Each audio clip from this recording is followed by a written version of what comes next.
ଏ ସକାଳେ ମୁଁ ଖବର ପାଇଲି ଯେ ପୂର୍ବତନ କେନ୍ଦ୍ରମନ୍ତ୍ରୀ ଡକ୍ଟର ଦେବେନ୍ଦ୍ର ପ୍ରଧାନଙ୍କର ଦେହାନ୍ତ ହୋଇଗଲା। ବହୁତ ଦୁଃଖର ବିଷୟ। ଓଡ଼ିଶା ପାଇଁ ଅପୂରଣୀୟ କ୍ଷତି ହେଲା। କାରଣ ଯେତେବେଳେ ସେ କେନ୍ଦ୍ରରେ ମନ୍ତ୍ରୀ ଥିଲେ, ଓଡ଼ିଶାର ରାଜପଥ ତାଙ୍କ ନାଁରେ ସ୍ୱର୍ଣ୍ଣ ଅକ୍ଷରରେ ଲିପିବଦ୍ଧ ରହିଛି ଏବଂ ଓଡ଼ିଶା ବିଧାନସଭାରେ ଦଳମତ ନିର୍ବିଶେଷରେ ସମସ୍ତେ ତାଙ୍କୁ ସମ୍ମାନ ଜଣାଇଥିଲେ, ଉପାଧି ଦେଇଥିଲେ ମଧ୍ୟ। ଏବଂ ତାଙ୍କ ସହିତ ମୋର ଦୀର୍ଘ 17 ବର୍ଷ, ଯେତେବେଳେ ମୋତେ 17 ବର୍ଷ ବୟସ ହେଇଥିଲା ମୁଁ ବିଦ୍ୟାರ್ಥୀ ପରିଷଦର ଛାତ୍ର ନେତା ଥିଲି। ତାଙ୍କ ସହିତ ମୋର ସମ୍ପର୍କ ଥିଲା, ସେ ମୋର ମାର୍ଗଦର୍ଶକ ଥିଲେ ଏବଂ ସେ ମୋତେ କହିବା ଅତ୍ୟୁକ୍ତି ହେବ ନାହିଁ, ବାପା ମାଙ୍କ ଠାରୁ ମୋର ନିଜର। ସେ ମୋତେ ବହୁତ ସ୍ନେହ କରନ୍ତି। ସିଏ ତାଙ୍କ ମାନେ ଧର୍ମପତ୍ନୀ ଏବଂ ସେ ସମୟରେ ମୁଁ ତାଙ୍କଠୁ ରାଜନୀତି ଶିଖିଥିଲି। ତାଳଚେର ମହାବିଦ୍ୟାଳୟ ଯେତେବେଳେ ମୁଁ ସଭାପତି ଥିଲି, ତାଙ୍କର ମାର୍ଗଦର୍ଶନରେ ମୁଁ କାମ କରୁଥିଲି। ଓଡ଼ିଶାରେ ବିଜେପି ଯେଉଁ ପ୍ରତିଷ୍ଠା ହେଲା, ତାଙ୍କର ଅବଦାନ ଅତୁଳନୀୟ। କାରଣ ଯେତେବେଳେ ଓଡ଼ିଶା ବିଜେପି ର କ୍ୟାପିଟାଲ ହସ୍ପିଟାଲ ପାଖରେ ମୋର ମନେ ଅଛି ଥିଲା ସେ ସମୟରେ, ସେ ଏକୁଟିଆ ଅଫିସରେ ବସନ୍ତି, ମୁଁ ଯାଏ ତାଙ୍କ ପାଖକୁ। କାରଣ ସେ ସମୟରେ କିଛି ବିଜେପିର ସ୍ଥିତି ନଥିଲା ଏବଂ ତାଳଚେର ହାଣ୍ଡିଦୁଆ ତାଙ୍କ ବାସଭବନରୁ ମୁଁ ଏବଂ ଆଉ ଜଣେ ପିଲା ଚାଉଳ ନେଇକିରି ଯାଉ ସେଠିକି, ମାନେ ରୋଷେଇ ହେବା ପାଇଁ। ଏବଂ ସେ ଏଇଭଳି ଭାବରେ ସାରା ଓଡ଼ିଶା, ଗୋଟେ କମାଣ୍ଡରର ଛୋଟ ଗାଡ଼ିଟେ ଥିଲା, ସେଇ କମାଣ୍ଡରେ ସେ ବୁଲି ବୁଲି ସାରା ଓଡ଼ିଶାରେ ସଂଗଠନ ତିଆରି କରିଥିଲେ।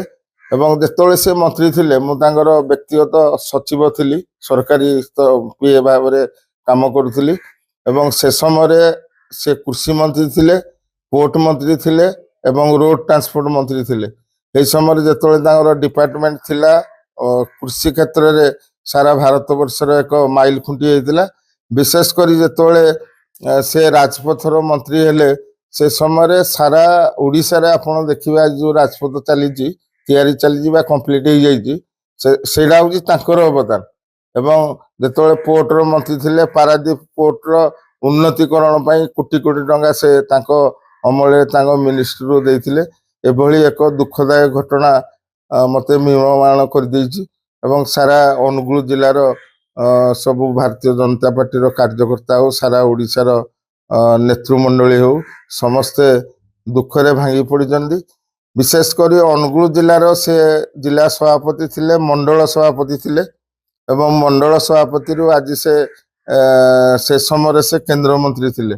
ତେଣୁ ତାଙ୍କର ବିୟୋଗ ଆମ ପାଇଁ ବଡ଼ ଦୁଃଖଦାୟକ ଏବଂ ଭାରତୀୟ ଜନତା ପାର୍ଟିର କ୍ଷତି, ରାଜ୍ୟର କ୍ଷତି ଏବଂ ଭାରତବର୍ଷର କ୍ଷତି।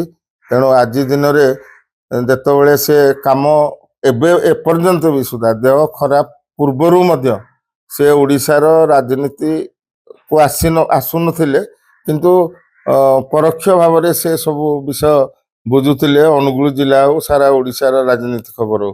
ଏଇଭଳି ଭାବରେ ଯେତେବେଳେ ମୁଁ ତାଳଚେର ମହାବିଦ୍ୟାଳୟ ସଭାପତି ଥିଲି, ସେ ସମୟରେ ମୁଁ 17 ବର୍ଷ ମୋତେ ବୟସ ହେଇଥିଲା। ନିଜର ବାପା ମା ଯେମିତି ସ୍ନେହ କରନ୍ତି, ତାଠୁ ଅଧିକା ସ୍ନେହ ଶ୍ରଦ୍ଧା ମୋତେ ଦଉଥିଲେ ଏବଂ ତାଙ୍କ ଧର୍ମପତ୍ନୀ ମାଉସୀ ମଧ୍ୟ ଦଉଥିଲେ। ଆମେ ସେଇ ହାଣ୍ଡିଦୁଆରୁ ରାଜନୀତିର ଶିକ୍ଷା ଲାଭ କରିଥିଲୁ।